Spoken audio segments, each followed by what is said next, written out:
संरक्षक पद से इस्तीफा दिया था तो ट्विटर पर लिखा था तेज प्रताप यादव ने कि नादान है वो लोग जो मुझे नादान समझते हैं, और आज अपने माता पिता के नाम को आगे करके एक नए मोर्चे का उन्होंने ऐलान कर दिया है। चलिए आगे बढ़ते हैं, वक्त हो गया देश के सवाल का, और आज का सवाल है कि 2019 की जंग में विपक्ष की मोर्चेबंदी क्या इस लायक है कि पीएम मोदी को हरा पाए। यह सवाल इसलिए उठा है क्योंकि इसी साल की शुरुआत में 19 जनवरी को कोलकाता में यूनाइटेड रैली हुई थी। इस रैली के मंच से 22 दलों ने एकजुटता के साथ चुनाव लड़कर मोदी सरकार को हराने का संकल्प लिया था। अब करीब 3 महीने बाद विपक्षी एकजुटता की यह तस्वीर धुंधली नजर आती है। मुख्य विपक्षी दल कांग्रेस के साथ इस समय जम्मू कश्मीर में नेशनल कॉन्फ्रेंस, तमिलनाडु में डीएमके, कर्नाटक में जेडीएस, महाराष्ट्र में एनसीपी, झारखंड में जेएमएम जेवीएम, बिहार में राजद, रालोसपा, हम, वीआईपी और यूपी में अपना दल का जो कृष्णा पटेल गुट है, ये लोग उनके साथ हैं। हालांकि 3 बड़े राज्यों की अगर बातचीत कर लें, यूपी, बिहार और बंगाल में कांग्रेस की हालत किसी से छिपी नहीं। बंगाल में टीएमसी या फिर लेफ्ट में से किसी का साथ नहीं। यूपी में सपा बसपा ने गठबंधन में शामिल करने से इनकार कर दिया। बिहार में हालत यह है कि जो मिल जाए वही सही। राहुल गांधी केरल की वायनाड सीट से भी चुनाव लड़ रहे हैं तो वहां लेफ्ट ने उनके खिलाफ पूरी ताकत से लड़ने का ऐलान कर दिया है। तो एनडीए ने अपना उम्मीदवार भी तय कर दिया है और उतारते हुए यह साफ कर दिया है कि मुस्लिम वोटों का तुष्टीकरण करने वाली पार्टी की कोई चाल कामयाब नहीं होने वाली। तो आज देश का सवाल में बहस इसी बात पर होगी कि क्या मोदी के खिलाफ विपक्ष की मोर्चेबंदी ढीली है क्या। और चलिए बहस की शुरुआत करते हैं, लेकिन सबसे पहले मेहमानों से आपका परिचय करवा दें। आरपी सिंह भारतीय जनता पार्टी के सेक्रेटरी हैं, भारतीय जनता पार्टी का पक्ष रखेंगे, हमारे साथ जुड़ चुके हैं। मीम अफजल हैं, कांग्रेस पार्टी के राष्ट्रीय प्रवक्ता। कुंवर हरिवंश सिंह हैं, अपना दल सांसद हैं और प्रवक्ता भी हैं, अपना दल का पक्ष रखेंगे। डॉक्टर अजीज खान समाजवादी पार्टी के प्रवक्ता। विनय सिंह टीएमसी के सपोर्टर हैं और मनीष अवस्थी जी हमारे साथ स्टूडियो में हैं, जो कि हमारे चीफ पॉलिटिकल एडिटर हैं। इनसे हम चुनावों और रणनीति को लेकर एक एनालिसिस लेंगे कि क्या वाकई विपक्ष की मोर्चेबंदी इस लायक है कि मोदी को हरा पाए। सबसे पहले मीम अफजल साहब, मैं आपके पास आता हूं क्योंकि सबसे बड़ी पार्टी आप हैं, विपक्ष में सबसे पुरानी राष्ट्रीय पार्टी है, काफी योगदान आपका देश में। लेकिन इस चुनावों में समझ में आ रहा है आपको कि कहां खड़ी है कांग्रेस पार्टी। यूपी, बिहार, बंगाल मैं बातचीत कर लूं, गठबंधन के लिए कई जगहों पर तो यह स्थिति हो गई कि तरस कर रह गए आप लोग।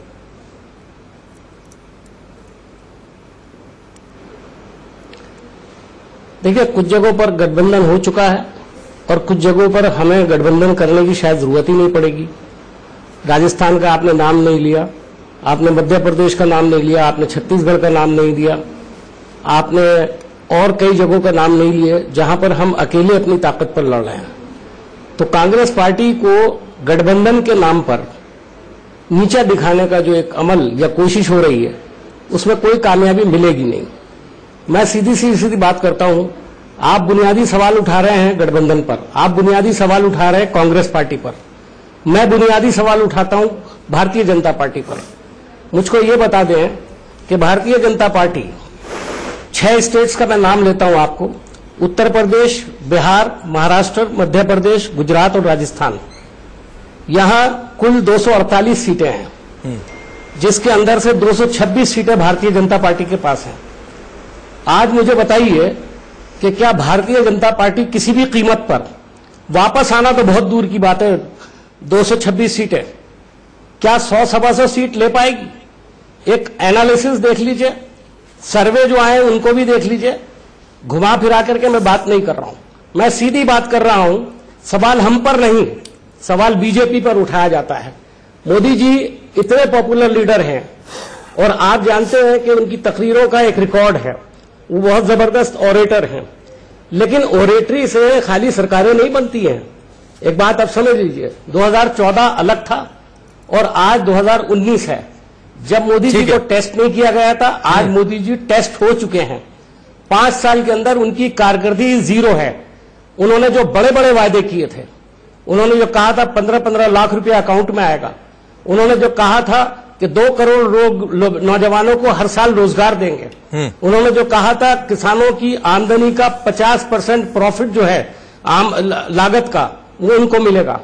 उन्होंने इसके अलावा जितने भी वादे किए, वो वादे पूरा करना तो बहुत दूर की बात, उन्होंने डीमोनेटाइजेशन के जरिए अकेले एक कदम उठा करके भारत की इकोनॉमिक जो स्थिति है उसको बर्बाद करने का काम किया। ठीक है, 2% जीडीपी कम हो गया। 1-2 मिनट तक लगातार अपनी बातें रखी, तो लोग आगे और भी चर्चा करेंगे। तो लेकिन जो बात आपके शुरुआती सवाल के जवाब में, पार्टी का मुस्तकबिल क्या है, उनके गठबंधन का मुस्तकबिल क्या है? ठीक है, मुद्दों पर आगे भी चर्चा करेंगे। एक जो बात आपने कही, मैंने बीच में इंटरप्ट नहीं किया कि कांग्रेस पार्टी को नीचा दिखाने की कोशिश हो रही है हमारे सवाल के जरिए, तो हम नीचा किसी को दिखाने की कोशिश नहीं कर रहे हैं।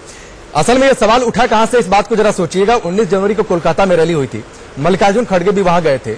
यूनाइटेड रैली में 22 दल मंच पर थे और दावा यह किया गया कि साथ मिलकर लड़ेंगे। गठबंधन पर सवाल क्यों उठा, यह भी मैं आपको बता दूं। यूपी में सपा बसपा ने आपको कह दिया कि हम गठबंधन में रखेंगे नहीं। आपने कहा, राहुल गांधी ने कहा कि हम फ्रंट फुट पर लड़ेंगे, बहुत अच्छी बातचीत है। फिर 7 सीटें जब आपने छोड़ने की बातचीत कही तो सपा अध्यक्ष अखिलेश यादव ने कह दिया कि आप तो भ्रम फैला रहे हैं, आप 7 सीटें मत छोड़िए, आपका गिफ्ट जो है आप अपने पास रखिए।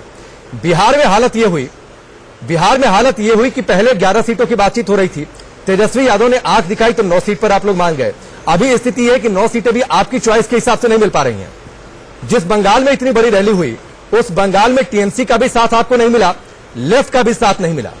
अब लेफ्ट की चर्चा आ गई तो केरल की वायनाड सीट पर लेफ्ट की ओर से कहा गया है, जहां से राहुल गांधी दूसरी सीट से चुनाव लड़ रहे हैं, कि साहब हम तो पूरी ताकत से लड़ेंगे। वहां से भी आपको किसी का साथ नहीं मिला, जबकि आपके खुद के अध्यक्ष वहां से चुनाव लड़ रहे हैं। तो मेरे सवाल करने का मकसद यह था, या फिर आज के एजेंडे का मकसद यह है कि जिस विपक्षी एकजुटता की बातचीत हो रही थी, सब लोग ये लगातार कह रहे थे, विपक्ष के सारे नेता एक सुर में, कि आइए सब लोग साथ मिलकर लड़े।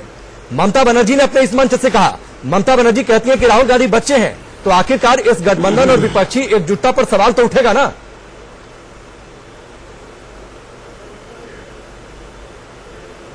नहीं, बिल्कुल सवाल उठाएं आप, लेकिन मैं देख रहा हूं कि आज जो भी टेलीविजन चैनल खोलिए वो सिर्फ बहस करता है कांग्रेस। नहीं, हम बीजेपी पर जाएंगे तो उनसे भी सवाल करेंगे, मफजल साहब। शो करना चाहते हैं, ऐसा शो करना चाहते हैं कि जैसे कांग्रेस पार्टी धुरी है और कांग्रेस पार्टी अगर कमजोर हो जाएगी तो समझ लीजिए अपोजिशन गई। आप इस गलतफहमी का शिकार मत रहिए।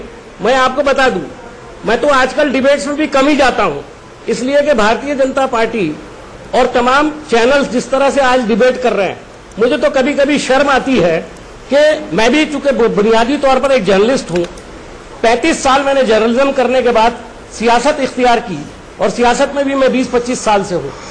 आपको मैं सिर्फ इतना कहना चाहता हूं, मेरा तजर्बा यह कहता है कि पूरे देश के अंदर आज जर्नलिज्म का जो भट्टा बैठा है, मीम अफजल साहब, मैं आपके सरकार से ज्यादा करता हूं, आपका बहुत सम्मान करता हूं, मैं कांग्रेस पार्टी का बहुत सम्मान करता हूं, उसका भी भट्टा। मैंने जो सवाल आपसे पूछे, एक बात मैं इसलिए मैंने जो सवाल आपसे पूछे, मैं बीजेपी के पास जाऊंगा तो उससे भी सवाल करूंगा, लेकिन एक बात जरा आप ईमानदारी से बताइए, क्या बुनियादी तौर पर मेरा सवाल गलत था?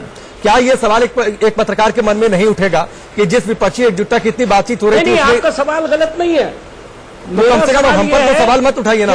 आज हमारा गठबंधन आप बता रहे हैं कमजोर हुआ है, जो नहीं, मैं गठबंधन की कमजोर ताकत की बातचीत नहीं कर रहा हूँ, मैं कह रहा हूँ कि विपक्षी एकजुटता की बातचीत कही जा रही थी, जिस मोर्चेबंदी की बातचीत कही जा रही थी, वो मोर्चाबंदी क्या मजबूत है? कितनी सीटें बढ़ रही है वो बता दें आप मुझको।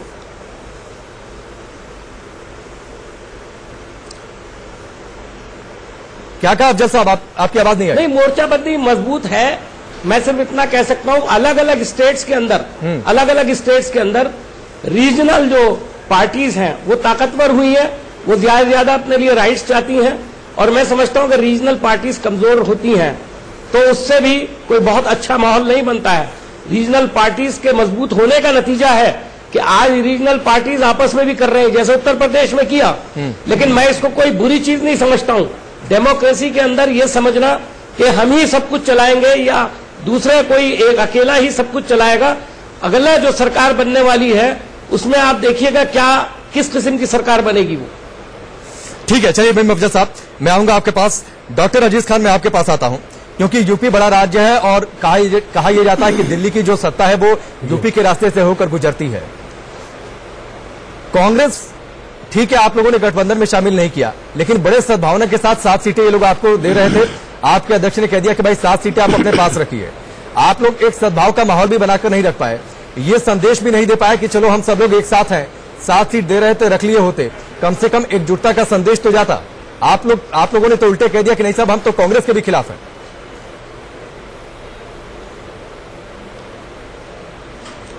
देखिए राकेश जी, बहुत सीधी सी बात है। आज आप ये बात को देखें कि पूरे देश में लड़ाई किस चीज की चल रही है। आखिर हम लोग जो बेसिकली 5 साल बाद जो लड़ाई लड़ने जा रहे हैं वो किस चीज के लिए लड़ाई लड़ने जा रहे हैं? हकीकत यह है कि जो हालात देश के हैं वो बहुत बेहतर नहीं है। देश बहुत ही संकट की स्थिति में है और देश में बहुत बड़ी बड़ी समस्याएं पैदा हो गई हैं। और वो समस्या पैदा किसने किया, ये भी आपको पता है कि 5 साल जिसने मांगा था कि 60 महीना मुझे दे दीजिए, और 60 महीना इस देश की जनता ने उनको दिया। लेकिन हकीकत यह है कि उस 60 महीने में इस देश को कहां से कहां पर पहुंचा दिया। आज जो हालात देश के हैं वो बहुत बेहतर नहीं है। रोजगार से लेके, किसान से लेके, डॉक्टर अजीज, आप जो भी नौजवान से लेके सारे लोग परेशान हैं। हकीकत ये है, नहीं, बिल्कुल सही बात है। मैं नहीं चाहता था कि मैं इंटरप्ट करूं। हम उसी मुद्दे पे आ रहे हैं। दिया कि सवाल आपसे गठबंधन को लेकर हुआ था। आ रहा हूं ना मुद्दे पर, देश के हाथ पर मौका देंगे तभी तो बात रखेंगे ना हम। जी, हम गठबंधन की बात कर रहे हैं सर, उसी मुद्दे पे आ रहे हैं। आप मुझे मौका दे सर, मुझे मौका दे। सवाल इस बात का है कि आप इस बात को समझते हैं कि उत्तर प्रदेश में अगर बीजेपी के इन कारनामों को कोई रोक सकता है तो वो हमारा गठबंधन रोक सकता है बगैर कांग्रेस के। आपको पता है, क्योंकि अभी थोड़े दिन पहले हमने परीक्षा दिया है, हमने 2 मुख्यमंत्रियों को हराया है। इस बात को आप एहसास करें, क्योंकि इसमें कोई दो राय नहीं कि कांग्रेस एक बड़ी पार्टी है, लेकिन उत्तर प्रदेश में अभी आज के हालात में, आज के जो परिवेश में देखा जाए तो जो हमारा गठबंधन है ये सक्षम है। तो उत्तर प्रदेश में ही कांग्रेस को दूर रखेंगे या फिर राष्ट्रीय स्तर पर अपने आप को प्रदेश में ही कांग्रेस को दूर रखेंगे या फिर राष्ट्रीय स्तर पर अपने आप को कांग्रेस से दूर रखा हुआ है? दूसरे डॉक्टर अजीज, दूसरी जगहों पे उत्तर प्रदेश में ही कांग्रेस को खुद से दूर रखेंगे या फिर राष्ट्रीय स्तर पर भी दूर रखेंगे? कांग्रेस के लिए सर, मैं इसी मुद्दे पे बात कर रहा था। कांग्रेस के लिए पूरा पिच पड़ा हुआ है, पूरा देश पड़ा हुआ है। इसको कांग्रेस और सबसे बड़े राज्य से आपने अलग कर दिया, बीजेपी को रोकने सबसे बड़े राज्य से आपने अलग कर दिया ना। जिस तरीके से हमने एहसास किया और जिस तरीके से मैंने काम किया है, अब डॉक्टर अजीज खान सुनिए, हम पूरी तरह से सक्षम है। बीजेपी मायावती ने क्या ट्वीट किया था, मायावती ने क्या ट्वीट किया था, वो ट्वीट की भाषा जरा आप पढ़िएगा। जब उन्होंने चुनाव नहीं लड़ने का ऐलान किया तो उन्होंने तो उस ट्वीट में ही कह दिया था कि प्रधानमंत्री या फिर मंत्री बनने के लिए जरूरी नहीं है कि मैं चुनाव लड़कर जाऊं। तो आप लोग किस सोच के साथ आगे बढ़ रहे हैं अपना राजनीतिक अस्तित्व बचाने के लिए? खासतौर पर आप बीएसपी की मैं बात करूं, उनके लोग हमारे साथ नहीं है, क्योंकि आप भी उनके बिहाफ पर ही बोलेंगे। ये अस्तित्व बचाने की लड़ाई ज्यादा नहीं लगती है क्या?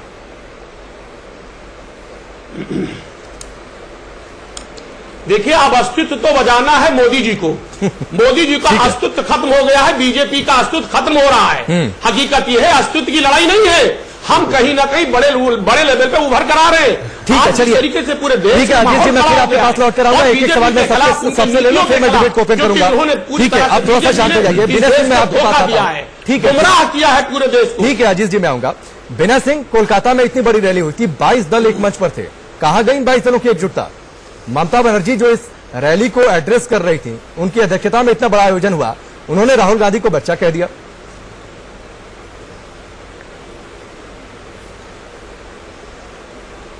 बात यह है कि ममता बनर्जी कलकत्ते की रैली से उन्होंने स्पष्ट यह वार्ता देश को दिया था कि जिस राज्य में जो भारतीय जनता पार्टी के खिलाफ सबसे ज्यादा शक्तिशाली है वही चुनाव लड़ेगा। 1:1 फाइट होगी। ममता बनर्जी ने यह कभी नहीं कही है कि सभी मिलकर सभी के अंदर सीटों के तालमेल से चुनाव लड़े जाएंगे और भारतीय जनता पार्टी को हराया जाएगा। और एकजुटता कैसे बनती है विनय सिंह साहब? आप तो पहले भी अलग अलग लड़ रहे थे ना, भारतीय जनता आप पार्टी तो पहले भी अलग ही अलग लड़ रहे थे विनय सिंह। ऐसा तो नहीं है कि पहले बहुत बड़ा गठबंधन हो गया था। तो जब 22 दलों को आपने एक साथ आपने जोड़ा तो इसी आधार पर जोड़ा कि बातचीत हो जाए, कौन कहां कमजोर है, कौन कहां ताकतवर है, उसके हिसाब से एक तालमेल बने। हाँ, उसी के हिसाब से तालमेल सही बना है, तालमेल सही दिशा में जा रहा है और चुनाव के बाद तय हो जाएगा कि प्रधानमंत्री कौन बनेगा। भारतीय जनता पार्टी, मैंने आपसे तो पूछा नहीं विनय सिंह, मेरा आपसे सवाल तो ये नहीं था कि प्रधानमंत्री कौन बनेगा। यह 23 मई को ये आपके मन में जो है वो आपने बोल दिया। मैंने तो आपसे सवाल पूछा ही नहीं कि प्रधानमंत्री कौन बनेगा अगर विपक्ष जीतता है तो। मैंने तो ये पूछा ही नहीं सवाल आपसे। दरअसल मैं आगे बढ़ूं, लेकिन उससे पहले बता दूं कि दरअसल यही वो सवाल है जो हर दलों के मन में है और इसी वजह से शायद एकजुटता निकलकर नहीं सामने आ रही है। ठीक है, चलिए विनय सिंह मैं आऊंगा आपके पास। ठीक है, कुंवर हरिवंश सिंह मैं आपके पास आता हूं। नहीं, एकजुटता अपनी जगह पे सही है। ठीक है, चलिए मैं आऊंगा, दोबारा आपके पास आऊंगा। कुंवर हरिवंश सिंह मैं आपके पास आता हूं। अपना दल में भी काफी रार हुई, 2 गुट हो गए, 1 गुट तो कांग्रेस के पास है। आप लोग अंदर खाने में, अब क्या मिलकर जो विपक्ष है, गठबंधन है, उसे आप भाजपा के साथ चुनौती दे पाएंगे?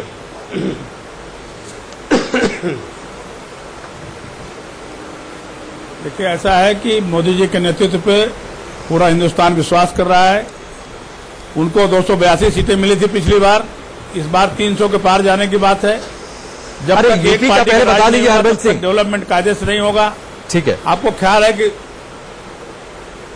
यूपी में बहुत बढ़िया सीटें आ रही हैं। हम लोग अब देखिए, हमारे मुख्यमंत्री का तो आज ही बोले 74 प्लस हम जाएंगे। मतलब आप कहते हैं सपा बसपा गठबंधन नहीं जीतेगा। सवाल ही कहां पैदा होता है? जातीय समीकरणों का कोई हिसाब किताब नहीं। नहीं, कहां से जीतेगा? नहीं, दोनों का मेल ही नहीं हो पा रहा है। दोनों का वर्कर अरे मिल गए साहब, आप तो पहले यही कहते थे ना, इकट्ठा आ ही नहीं रहे जी। पहले यही लगातार कहा जाता था कि ये दोनों एक साथ कभी आ नहीं सकते। तो 14 सीट और देखिए आगे दोनों एक साथ। उपचुनावों में क्या हुआ था?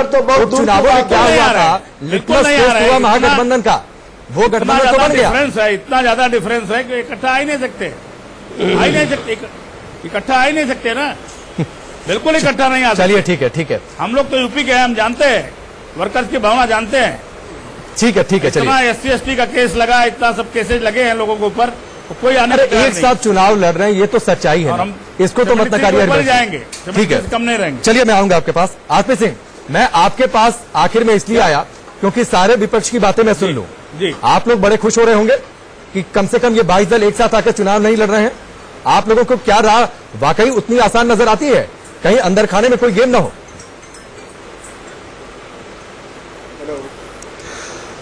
देखिए, मोदी जी का जो नेतृत्व है पूरा मर्जी गेम करे, एक बात बड़ी चर्चा उसकी।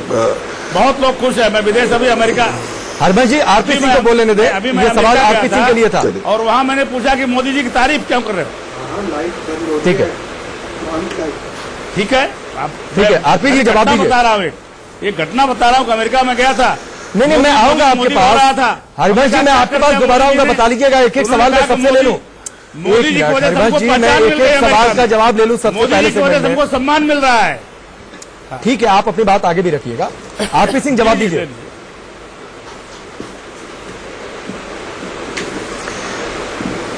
देखिए, जितने ये लोग गठबंधन कर रहे हैं, पहले महागठबंधन की बात करते थे, अब सिर्फ गठबंधन की बात करते हैं। असल में सबके सब लोग, आप जरा चिन्हित करिए कौन कौन लोग कहाँ गठबंधन कैसा कर रहे हैं। मैं सपा बसपा की बात से शुरू करता हूं, क्योंकि यूपी सबसे बड़ा स्टेट है, आप यूपी की बात कर रहे हैं। सबको पता है कि दोनों लोगों के खिलाफ संपत्ति से ज्यादा आय के मामले हैं, और हमारे कारण से नहीं, कोर्ट के आदेश के अनुसार से संपत्ति से ज्यादा आय के मामले और खनन के घोटाले के मामले हैं। आगे चले, जरा कांग्रेस की हाल देख ले। जीजा साला दोनों की हालत यह है कि दोनों के खिलाफ मुकदमे चल रहे, दोनों आज अब दोनों के दोनों बेल पर बाहर है। आगे चले। अरे मैं केसेस की फहरिस्त नहीं पूछता हूं आरपी सिंह, मैंने गठबंधन पर सवाल पूछा है। मैंने ये नहीं पूछा किसके खिलाफ क्या केस है। अरे सुनिए सर, मैं एक मिनट बता रहा हूं सर, मैं आ रहा हूं उत्तर। देखिए दोस्त, आपने आपके अध्यक्ष के खिलाफ 4 केस है क्रिमिनल। मैं अपना अपने डिक्लेयर किया 4 केस क्रिमिनल। चलिए सर, आपने बोल दिया, झूठ बोलने का लाभ नहीं होता। आप अगर आप में सच्चाई है तो जाइए सुप्रीम कोर्ट, 1 मिनट मैं दे दूंगा आपको। अरे भैया, उन्होंने इलेक्शन में अपने नेता सारा डिक्लेयर किया है। बात करने आते हैं यहाँ पर। एक मिनट मैं सबसे क्लियर कर दूं कि अभी पहला सेगमेंट है, मैंने डिबेट को ओपन नहीं किया है, इसलिए मीम अफजल जी आप नोट करके रखिए। मैं दूसरे सेगमेंट में जब डिबेट को ओपन करूंगा तो जो भी बातें गलत लगेंगी आप सिलसिलेवार तरीके से रख दीजिएगा। लेकिन अभी पहले आरपी सिंह से मेरे सवाल हो जाए। आरपी सिंह बात सुनिए ना। आरपी सिंह किसके खिलाफ क्या केस है वो एफिडेविट में जिक्र होता है। आप बताइए ना, आप अपनी ताकत पर लड़ेंगे या फिर विपक्ष की कमजोरी पर चुनाव लड़ रहे हैं? भारतीय जनता पार्टी और प्रधानमंत्री मोदी अपनी ताकत पर चुनाव लड़ रहे हैं या फिर विपक्ष की कमजोरी पर? अरे मैंने, आपने मुझसे पूछा, मेरी बात आपने मुझसे, देखिए दोस्त, आपने रखी थी इन सबसे बात करने, मैंने मेरे को मौका दिया ना। नहीं तो मौका दे रहा हूं ना, मैंने सिर्फ इसलिए इंटरप्ट किया कि जो सवाल है उसका जवाब दीजिए ना। मैंने केसेस की फहरिस्त नहीं पूछी और मीम अफजल साहब ने ठीक कहा कि एफिडेविट में जिक्र होता है सारे केसेस का। तो उसका जवाब दे रहा हूं दोस्त। मैं आप पे आक्षेप नहीं लगा रहा सर। वापस समझिए, हमारा एजेंडा बड़ा क्लियर है। हमने अगर 50 करोड़ लोगों को हेल्थ इंश्योरेंस दिया तो हम उसके नाम पर वोट ना दें। आरपी सिंह, मैं इंटरप्ट करूंगा। ठीक है, मैं एक ब्रेक ले लेता हूं। ठीक है, मैं एक ब्रेक ले लेता हूं, ब्रेक का वक्त है। आरपी सिंह जी ब्रेक ले लो, 1 मिनट ब्रेक ले लेता हूं। और चुनावी भाषणों में इन बात का जिक्र होता है कि सरकार ने क्या किया नहीं किया। सवाल आपसे गठबंधन को लेकर था, इसलिए जब ब्रेक के बाद आऊं तो गठबंधन पर ही जवाब दीजिएगा। वक्त एक ब्रेक का, बहुत जल्द वापस लौटते हैं।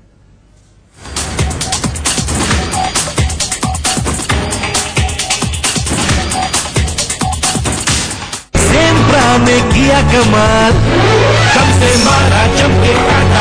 या फिर जितनी पार्टियां हैं उनको एकजुट नहीं होने दे रही है? देखिए, ये सारी बातें तो हमेशा राजनीतिक दल और उनके नेताओं के मन में होती है, लेकिन ये चुनाव 2019 का जो है राकेश, ये अभूतपूर्व और बेमिसाल इसलिए रहेगा कि अगर आप याद करें, जैसा कि हमने अपनी खबर में भी जिक्र किया कि जनवरी में जो एक रैली हुई थी कलकत्ता में, वहां पर जो एक फौलादी और चट्टान के रूप में सारा विपक्ष एकजुट हो गया था उस मंच पे, इतना भारी भरकम मंच। फिर आप याद करें कर्नाटक के नतीजों के बाद जो वहां नाटक चला और उसके बाद जो सरकार बनी, उसमें जहां आप ये समझिए कि मायावती ले लें, राहुल गांधी ले लें, सोनिया गांधी ले लें, ये सब एकजुट हुए, तो चौसर बिक चुकी है और दांव खेले जा रहे हैं। लेकिन इतना जरूर है कि महत्वाकांक्षा पहले है कि आखिर वो मोर्चेबंदी उतनी तगड़ी दिखाई नहीं देती, यही छिटकते जा रहे हैं। आप देखिए, जो एनडीए था उसका कुनबा एक तरह से बिखर रहा था। आप चाहे एजीपी की बात करें, शिवसेना की बात करें, अपना दल की बात करें, लेकिन एनडीए ने अपने कुनबे को जोड़ा। और जो यूपीए है जिसने ये कोशिश की दिखाने की कि मिले सुर मेरा तुम्हारा, वो एक तरह से बिखर गया। ठीक है, आरपी सिंह, मैं आपके पास आता हूं, फिर उसके बाद मीम अफजल साहब मैं आपके पास आऊंगा। सीधे से सवाल का सीधा जवाब दीजिएगा, आप लोग अपनी ताकत पर चुनाव लड़ने जा रहे हैं या विपक्षी एकजुटता की कमी पर चुनाव लड़ने जा रहे हैं?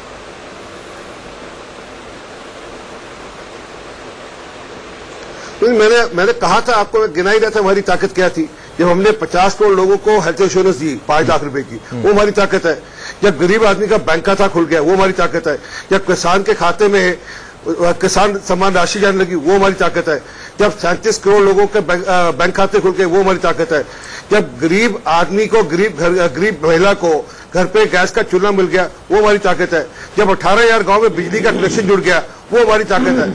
तो हमारी ताकत हमारा काम है। तो इन्हीं बातों पर चुनाव लड़ेंगे ना आरपी सिंह, इन्हीं बातों पर चुनाव लड़ेंगे ना?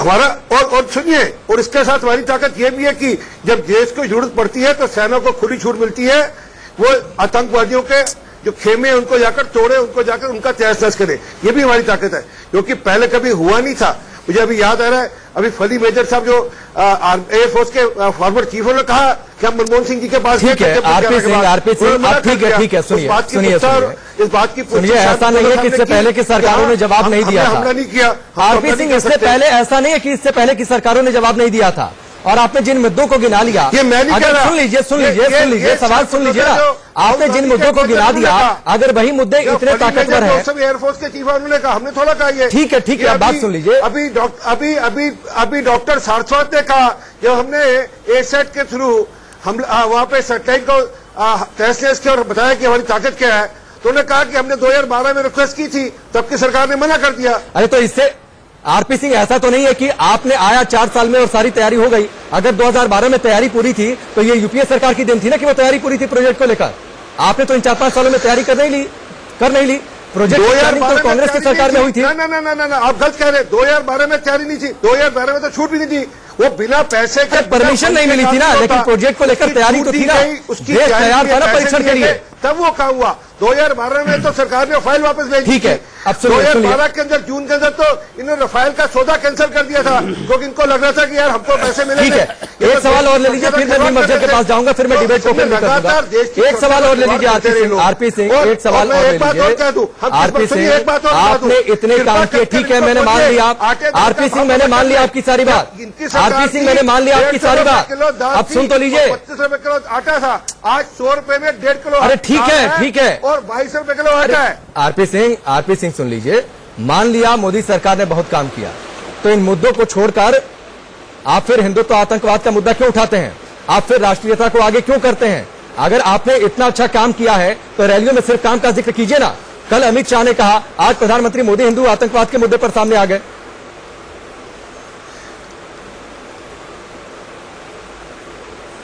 मैं इसका कारण बताता हूं। अभी समझौता एक्सप्रेस का फैसला आया, उसके कारण से देश की जनता को बताना जरूरी है कि किन्होंने हिंदू आतंकवाद, भगवा आतंकवाद की बात शुरू करी, उसके चलते हुए जो पाकिस्तान के लोग दोषी थे उनको छोड़ दिया। मैं आपको अमजद अली, अरे तो कहां पर चुनाव लड़ेंगे कि भगवा आतंकवाद पर चुनाव लड़ेंगे? कहां पर चुनाव लड़ेंगे कि भगवा आतंकवाद पर चुनाव लड़ेंगे? उसके पास पासपोर्ट नहीं था, वीजा नहीं था, उसको छोड़ दिया इन्होंने, क्योंकि इन्होंने एक नया नैरेटिव बिल्ड करना था देश के अंदर। ये अपने वोट बैंक की राजनीति के चलते हुए, अरे देश के प्रधानमंत्री ने कहा देश के संसाधनों पर पहला अधिकार है तो मुसलमानों का, कि मैंने थोड़ा कहा, ये मनमोहन सिंह जी ने कहा। तो लगातार नहीं, आप लोगों को हर चीज में आपत्ति हो जाती है। आरपी सिंह, राहुल गांधी 2 जगह से चुनाव लड़ने जा रहे हैं, इस पर भी आपको आपत्ति है। वायनाड सीट से ही क्यों लड़ रहे हैं? वहां के जातीय समीकरण आप देखने लगते हैं। आप भी, हर पार्टी अपने हिसाब से प्लानिंग करती है, हमें नहीं नहीं करेंगे ना? हमें क्या आपत्ति है? दिक्कत तो उनकी है। नहीं, आपत्ति तो की गई आप लोगों की ओर से। बेटी में जीत नहीं पाएंगे और हाथ समझौते ये आपने तय कर दिया कि वो जीत नहीं पाएंगे। ठीक है, अब सुन लीजिए, मीम अफजल का जवाब ले लीजिए। 23 तारीख को आपके साथ बैठ दूंगा। ठीक है, आरपी सिंह में जो शर्त लगाना चाहे, एक बढ़िया चाय की शर्त मेरे साथ लगा ले। ठीक है, तो चाय पे चर्चा करने की आपकी बात हो गई, चाय मेरी तरफ से रहेगी, दोनों जगह से हारेंगे राहुल गांधी। ठीक है, ठीक है, मीम अफजल इनका जवाब दीजिए।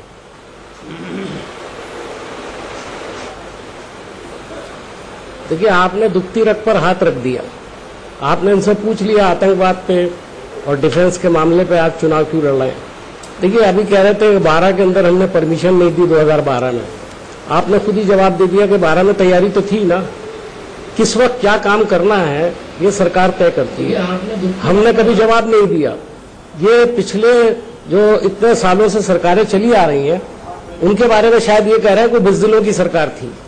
ये हमको बुज़दिल नहीं कह रहे। आज अगर ये सरकार बहादुर है और फौज बहादुर है, जिसकी वजह से सरकार बहादुर बनी हुई है, तो कल अगर जो सरकारें थी वो बुज़दिल थी, तो इसका मतलब ये है कि आप ये कह रहे हो पहले बुज़दिल थी, पहले फौज बुज़दिल थी, ये कहना चाह रहे हैं। नहीं, लेकिन दोनों मेहमानों से आग्रह, अफजल साहब और आरपी सिंह साहब, हमारे मुद्दे से हम ना भटके। हमारा मुद्दा गठबंधन, बिखरा हुआ विपक्ष, उस पर है। हम सुरक्षा और राष्ट्रवाद पे बात नहीं कर रहे।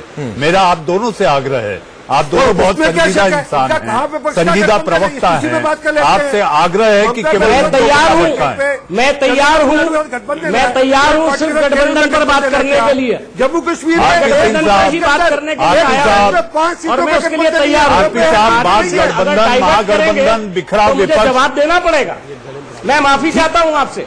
नहीं, ठीक है, ठीक है मीम अफजल जी, लेकिन मैंने उनको टोका था तो मैं आपको भी इस बात के लिए इंटरप्ट करूंगा कि 2012 में ठीक है प्रोजेक्ट को लेकर बिल्कुल बात नहीं करना चाहता हूँ। नहीं, ठीक है, चाहते ही नहीं ये मुद्दे उठाएं ये लोग, इस तरह के गलत मुद्दे उठा करके देश को भयभीत करना। ठीक है, लेकिन मैं जिस मुद्दे पर मैंने आरपी जी को टोका था, आपने जिसका जिक्र भी किया, तो लेकिन आखिरकार 2012 में अगर परमिशन दे दी गई होती तो आखिर में क्रेडिट आप लोगों के पास रह गया होता। सीटों पे आपका गठबंधन नहीं है, 2 पर है, 3 पे नहीं है। अरे आरपी जी, हर पार्टी अपने हिसाब से प्लानिंग करती है। कांग्रेस का कहा किससे गठबंधन है, कैसे गठबंधन करना है, आप तय नहीं करेंगे ना? आप तय नहीं करेंगे ना आरपी सिंह, या भारतीय जनता पार्टी तो तय नहीं करेगी? पाकिस्तान को तोड़ दिया। अरे कश्मीर के अंदर एक प्रदेश, क्रेडिट खुद जनता देती है, मान के नहीं लिया जाता क्रेडिट। टीडीपी के साथ एक प्रदेश में गठबंधन करें तो पूरा करेंगे, जो सीटों उठार होगा एक प्रदेश में भी कुछ सीट पे होगा, कुछ पे नहीं होगा। आरपी जी पहले, आरपी जी मीम अफजल की बात पूरी हो जाने दीजिए। ठीक है आरपी जी, शांत रहिए। मीम अफजल की बात, चिल्लाना थोड़ा कम कर दीजिए, मैं आराम से बात कर रहा हूँ। आरपी सिंह 1 मिनट शांत हो जाइए। मीम अफजल जी बोल रहे थे, उनका वक्त था। राकेश जी, मुझे मौका दिया जाए। आ रहा हूं मैं आपके पास।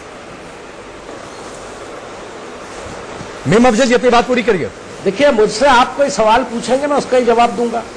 आप जो भी सवाल करें मुझसे पूछे, मैं तैयार हूं आपको जवाब देने के लिए। नहीं, चलिए, लेकिन मेरे सवालों का भी जवाब मुझे चाहिए। नहीं, तो ठीक है, आपके सवालों का जवाब देने के लिए आपके सवाल मुझसे है या भारतीय जनता पार्टी से? जवाब दूंगा। मीम अफजल साहब, आपके सवाल मुझसे है या भारतीय जनता पार्टी से? जी बिल्कुल, मैं पूछूंगा यकीनन।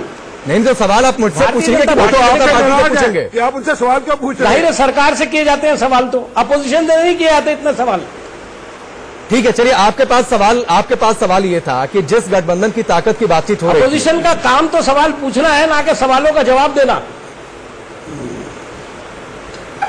ये पूरी उल्टी गंगा बह रही है पिछले 4 साल से। सरकार हमसे गठबंधन का हो रहा है और खुद कोई जवाब देती नहीं। गठबंधन की बात हो रही है, गठबंधन पे बताओ। कश्मीर में एनसी के साथ 5 सीटों पर गठबंधन है या नहीं है? अरे अपने गठबंधन का बात करो ना। 24 पार्टियों गठबंधन है, सीटें कितनी आ रही हैं वो बता दो, अभी लगा लो हिसाब बैठ करके। अभी बता रहे हो आपसे सीधा प्रश्न पूछ रहा हूँ यार, 200 क्रॉस नहीं करोगे आप सब मिल करके। ठीक है, 200 से ज्यादा चलिए, ठीक है, मैं दूसरे मेहमानों का रुख आप अपने गठबंधन की बात करो। ठीक है, आप सीधे से फिर मुद्दे भटकते रहेंगे, मैं दूसरे मेहमानों का रुख कर लूं। अरे आप 44 बचा लोगे मान जाऊंगा मैं आपको, और आपको मैं अच्छा आरपी सिंह 23 तारीख को पता चल जाएगा, उनकी 44 बचती है, आपकी 272 बचती है। कोई बात नहीं, 2 महीने बाद बात करेंगे आपसे। मैं बिल्कुल कह रहा हूँ ये 44 ठीक है, ठीक है, 23 तारीख का दिन मुकर्रर है इस बातचीत के लिए, 23 तारीख का दिन मुकर्रर है इस बातचीत के लिए, इसलिए किसकी कितनी सीटें आ रही है वो बातचीत ना करें। डॉक्टर अजीज खान, मैं आपके पास से ताल्लुकात अच्छे हो गए क्या? ठीक है, 1 मिनट मीम जी, शिवसेना एकदम ठीक मैं आता हूँ। चल रही है। डॉक्टर अजीज खान, क्या आप लोगों के अंदर इस आत्मविश्वास को अति आत्मविश्वास ना कहा जाए? समय दीजिए आप। ठीक है डॉक्टर, आता हूं मेहरबान जी। डॉक्टर अजीज खान, जो आपका सेल्फ कॉन्फिडेंस है उसे हम ओवर कॉन्फिडेंस क्यों ना कहें? देखिए राकेश जी,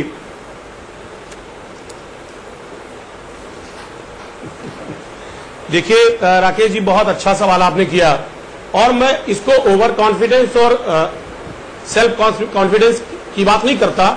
आप इसको इस तरीके से समझ सकते हैं कि अभी जिस दिन चुनाव डिक्लेयर हुआ, आचार संहिता लगने वाला था, उसमें 4 घंटे पहले यही बीजेपी इस गठबंधन से इतनी घबरा गई कि जो इसके सहयोगी दल रहे उत्तर प्रदेश के, चाहे वो अपना दल हो चाहे राजभर जी हो, रेवड़िया बांटी है इन्होंने, रेवड़िया। हकीकत ये है तो आप लोग भी कहना, दहशत बता रहा है, तो आप लोग भी कहना कहीं जिनके खिलाफ आपकी है वो तो किसी से छिपी नहीं है। सर भाई आरपी सिंह साहब को रोकिए, आप ये आरपी सिंह हर जगह कूदा करते हैं, भाई आरपी सिंह साहब को रोकिए। ये क्या तरीका है? ये हर आदमी के बीच में बोलते हैं, ये कोई तरीका है डिबेट का? अरे शीशा तो मैं राकेश जी कह रहा था, और ये वही बीजेपी है सर, ये वही बीजेपी है जो नीतीश जी को कहती थी साहब डीएनए खराब है, आज नीतीश जी के आगे सरेंडर कर गई, लेट गई। हकीकत यह है कि अपनी जीती हुई सीटें तक किसने दे दी। हकीकत यह है कि गठबंधन की बात कर रहे हैं, 37 पार्टियों से गठबंधन है, और लगातार जिनको ये महामिलावट कहते थे, हमको हमारे साथ जो लोग थे उस महामिलावट के लोगों को इन्होंने मिलाने की कोशिश की है। अभी निषाद पार्टी को जिस तरीके से निषाद पार्टी को लॉलीपॉप दे करके, निषाद पार्टी को लॉलीपॉप दे करके ये कहीं ना कहीं महामिलावट जो कहते थे, आज महामिलावट में खुद कूदने का प्रयास कर रहे हैं। हकीकत यह है, ये डर है, ये दहशत है उत्तर प्रदेश में और पूरे देश में, क्योंकि इन्होंने देश को धोखा दिया है। अगर धोखा न दिया होते, काम किए होते, डर किसका है ये जनता तय करेगी।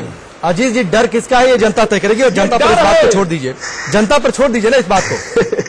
कुंवर हरवंश जी, ठीक है, ठीक है, डर किसका है वो जनता तय करेगी, ये आप तय नहीं करेंगे। डर आपका भी था, डर आपका भी था, ऐसा नहीं कि डर आपका नहीं था। पर वोट क्यों नहीं मांगते, जीएसटी पर वोट क्यों नहीं मांगते? ठीक है, ये हिंदुस्तान का चुनाव पाकिस्तान से क्यों लड़ रहे हैं? हिंदुस्तान का चुनाव पाकिस्तान अफगानिस्तान से क्यों लड़ रहे हैं? चलिए छोड़िए, पाकिस्तान अफगानिस्तान पर मत जाइए। डॉक्टर अजीज रहने दीजिए, डॉक्टर अजीज रहने दीजिए इस बात को। कुंवर हरवंश जी, अब आप दोनों में से कोई नहीं बोलेगा, अगर कोई बोलेगा तो मैं आवाज डाउन कराऊंगा। प्लीज दूसरे मेहमानों को मौका दीजिए। आरपी सिंह और डॉक्टर अजीज, मैं आपसे बातचीत फिलहाल नहीं कर रहा हूँ, वो कहता है आपसे नहीं कर रहा हूँ बातचीत, एक मिनट प्लीज। हिंदुस्तान की सरकार, आरपी जी आप शांत होंगे, आरपी जी आप शांत होंगे कि मैं आवाज डाउन करवाऊं? आरपी सिंह आप शांत रहिए, आपका वक्त नहीं है, इनकी आवाज को थोड़ा नीचे करिए। मुझे स्पेशल आरपी सिंह की आवाज को नीचे करिए, आरपी सिंह की आवाज को नीचे करिए। विनय सिंह बड़े बड़े दावे हो रहे थे, बड़े बड़े दावे हो रहे थे। 2 दिन पहले भी ममता बनर्जी सामने आ गई, उन्हें लगा कि शायद जो गोटियां सेकी जा रही थी, जो रणनीति बनाई जा रही थी वो फेल हो रही है, तो एक बार फिर से उन्होंने विपक्षी दलों को साथ आने की बातचीत कह दी। दरअसल आप लोग खुद में कंफ्यूज हैं, आप लोग तय नहीं कर पा रहे कि मोदी सरकार के खिलाफ रणनीति क्या हो।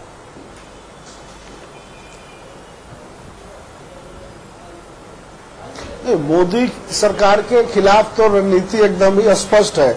मोदी सरकार ने जो पिछले 5 सालों में जो काम किए हैं, जो बात देश को जिन उनके नीतियों के चलते क्षति हुई है, जिन उनके नीतियों के चलते क्षति हुई है, उसी को मद्देनजर रख के चुनाव विपक्षी पार्टियां लड़ रही है। और कल तो आपने देखा है कि विशाखापट्टनम से ममता बनर्जी ने स्पष्ट कहा है कि जैसे विदेशों में भी चुनाव के दौरान डिबेट होते हैं, तो ममता बनर्जी के साथ नरेंद्र मोदी डिबेट में किस चैनल पे आ जाए, और जो नरेंद्र मोदी को देश के प्रेसिडेंशियल इलेक्शन नहीं होता है हिंदुस्तान में, ठीक है बिना सिंह, प्रेसिडेंशियल इलेक्शन नहीं है हिंदुस्तान में, सांबादिक भी रहेंगे, इसलिए उसकी बातचीत मत करिए। नहीं होता है तो ऐसा डिबेट, प्रेसिडेंशियल इलेक्शन नहीं है हिंदुस्तान में, क्या आप उसकी बातचीत कर रहे हैं और अमेरिका से तुलना कर रहे हैं? देश हित में अगर ऐसा डिबेट, आप लोगों के अंदर इतनी साफ गोई थी और इतनी रणनीति थी तो सब लोग मिलकर बैठते, एक नेता सामने रख देते, उसके नेतृत्व में चुनाव लड़ते। ये तो आप लोग कर नहीं पाए। आप मानेंगे नहीं कि आपकी स्ट्रेटजी कमजोर है, आप मानेंगे नहीं कि सब लोग एक साथ मिलकर रह नहीं पाए। आप लोग तो अच्छी बातों को देश के जनता तक ले नहीं जा रहे हैं। अगर तो आप जो बोल रहे हैं नहीं जा रही है जनता के सामने, आप जो बोल रहे हैं विनय सिंह वो जनता के सामने नहीं जा रही है क्या? या आप जो बोल रहे हैं भाई अच्छी बात है? अगर ऐसे ही डिबेट होना चाहिए, जनता के सामने कहाँ रही है? जनता के सामने नरेंद्र मोदी जो जुमले की बात कर रहे हैं वो ममता बनर्जी के अपने सामने बैठे और देश की जनता सुने कि सच्चाई क्या है और झूठाई क्या है। विनय सिंह, यह तो अलग अलग पार्टियों के नेता अलग अलग इंटरव्यू देते हैं। विनय सिंह छोड़िए, आप फिर मुद्दे को डिबेट करेंगे। प्रेसिडेंशियल इलेक्शन पर बहस नहीं हो रही है, अलग अलग, ठीक है चलिए, ठीक है अब आप शांत रहिए। कुंवर हरबंश सिंह प्रेसिडेंशियल इलेक्शन की बात मैं नहीं कर रहा हूँ। हाँ तो ठीक है, आज जो भारतवर्ष की जो स्थिति हुई है यह एकदम, अरे ठीक है, भारतवर्ष की स्थिति किसने कैसी की है वो इस देश की जनता तय करेगी। अकेले आप तय नहीं कर लेंगे या फिर अकेले कोई नहीं तय कर लेगा। कुंवर हरबंश सिंह, क्या आप लोगों के अंदर भी साफ गोई है क्या? आपके पार्टी के अंदर फूट हुई, मोदी सरकार एक गुट अलग हो गया, आपकी पार्टी के अंदर फूट हुई, एक गुट अलग हो गया। उससे पहले खुलकर आप लोगों ने भी नाराजगी जताई थी बीजेपी को लेकर। देखिए ऐसा है कि पार्टी में ऐसी कोई बात नहीं है। पार्टी जिसको जाना था जहां चले गए, कांग्रेस चले गए कुछ लोग, कोई बात नहीं है, ठीक है। लेकिन हम लोग इंटैक्ट मोदी जी के साथ है और साथ में रहेंगे। आप देखेंगे विकास की बात, नितिन गडकरी साहब एक मिनिस्टर हैं, रोड में इतना बढ़िया काम हुआ है कि 3 किलोमीटर का हाईवे रोज का बन रहा था, 27 किलोमीटर बन रहा है। नितिन गडकरी साहब, अरे ये सब जिक्र चुनावी रैलियों में होता है। हरिवंश जी कुछ नया बताइए, रोड कर रख दिया। हरिवंश जी कुछ नया बताइए, ये सब जिक्र चुनावी रैलियों में होता है। काम देख रहे हैं आप, मेडिकल आप विपक्ष की कमजोरी का हवाला दे रहे हैं, उनकी एकजुटता की कमी का हवाला दे रहे हैं, तो इसी आधार पर चुनाव जीत लेंगे क्या? आप जब विकास की बात कर रहे हैं, मैं विकास की बात कर रहा हूँ, विकास की बात कर रहा गठबंधन पर मैं सवाल कर रहा हूँ आपसे। करोड़ रुपए का बजट था, पार्टी के अंदर एकजुटता पर सवाल कर रहा हूँ। पहुंच गया, विकास किसने कितने किया है, इसीलिए चुनाव हो रहा है, देश की जनता तय करेगी। पार्टी में ठीक है, पार्टियां बनती बिगड़ती रहती है, कोई लालच पाके कहीं चला गया, लेकिन हम लोग इंटैक्ट है मोदी जी के साथ, उनका नेतृत्व हमको स्वीकार है, हम लोग उन्हीं के साथ रहेंगे। आज पूरे विदेशों में, पूरे विश्व में मोदी जी का नाम गूंज रहा है। ऐसा कोई नेता नहीं हुआ था, बहुत ठीक है, ऐसा कोई नेता पैदा चलिए, ठीक है हरबंश जी, पूजा विदेशों में होती है। ठीक है, आपका वक्त अभी समाप्त हुआ, आपका वक्त समाप्त हुआ हरबंश जी। मोदी जी के आने के बाद ठीक है, अब हमें पहचान मिल गई, हमें सम्मान मिल गया। हरबंश जी प्लीज शांत रहिए। मनीष सर, धन्यवाद। Conclusive comment.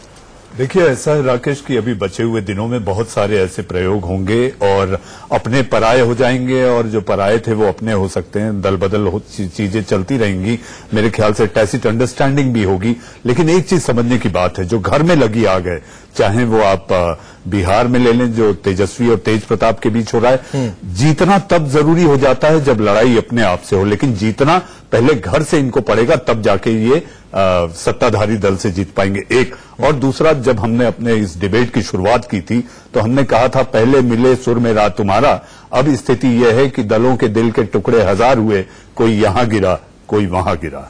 चलिए, आपकी इसी बात के साथ आप सबका जुड़ने के लिए बहुत बहुत शुक्रिया। आज के लिए बस इतना ही।